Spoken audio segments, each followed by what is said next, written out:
dal leen ak jàmm yéenekaay yu bëri naka fa ñu xëtee moo di wàllum Benno Bokk Yaakaar ak seenu candidat bi nga xamante ni siiwal nañ ko le mandat yéenekaay ne candidat boobee naka moo di Amadou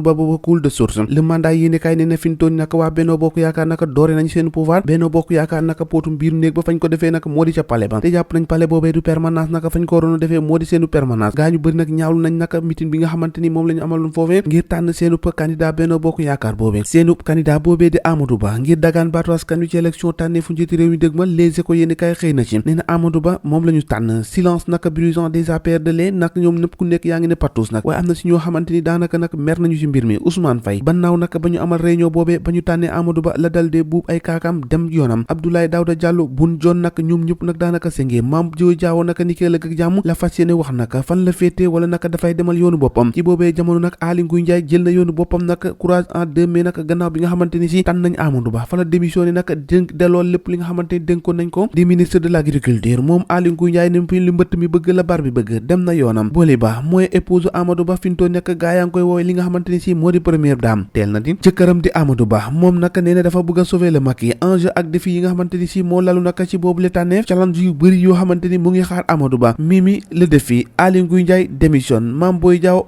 ëllëg lay wax Abdoulaye Daouda Diallo ba fintoon yi naka xiini mii ni mu ngi caay am xiini mii ni bi am l'évidence mu ngi ko yéene nee na gros travaux de modernisation département bu Guédiawaye par fonds de détournement kese moo am ndekati nag ci entreprise yi nga xamante ni moo di Egims ak Baobab yéene kaay bi xëy na si dikkaat ñu dikkaat ci leneen moo di naka leneen loo xamante ni si yéene kaay àddunañ ci Benno joue la carte Amadou fi ñu toll naka seen yaakaar yëpp nag gàcc nañ ko ci ko Amadou Ba ngir mu dagaan baatu askan wi fi ko defee nag ñu mun a dem ci élection présidentielle le grand panel ne Amadou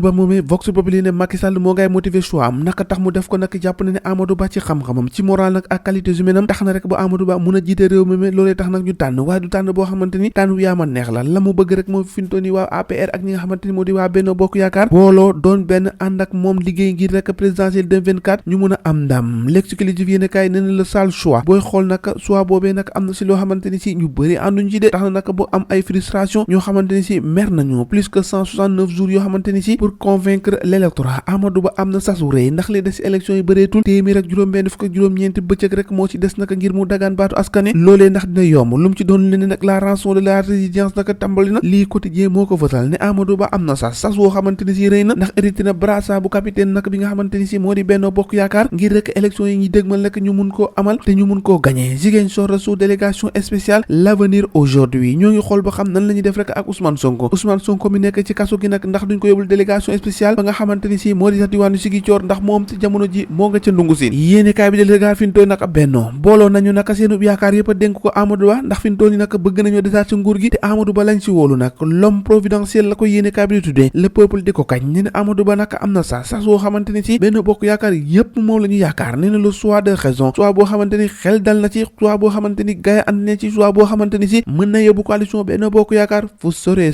waaye yoor yéene kaay naka fi ñu toll ni àdduna ci candidat boobee nekk candidat Benno Bokk Yaakaar ca présidentielle 2024 Amadou Ba yéene kaay bi ne na ab choix la boo xamante ni si dafa dangereux lool ci continuité bi mu ne lan ndekate li gars yi di toog di wax waxuma politique yëpp yéene kaay bi di libération ne gaa yaa ngay mbëkki nag yéene kaay bi ne na Barsax gi juróom-ñeent embarcation boo xamante ni si jóge nañ Sénégal naka ñu secours leen foofee ca Espagne yéene kaay bi moo ngi nettali nee na 783 yoo xamante ni ci njirub ñaari fan naka yegg nañ foofu ca Espagne embarcation yi naka ñoom ñu ngi leen di secourir foofu ca Al Hierro Tenerife naka ak Grande Canaria diggante samedi ak dimanche si ci ñoom naka bokk na ci fukki soxna ak juróom ak fukki tu tànk yoo xamante ni bokkoon nañ ci passager yi cay Barça wala Barsax ñoo ko déggandoo jàngin jëf ba ëllëg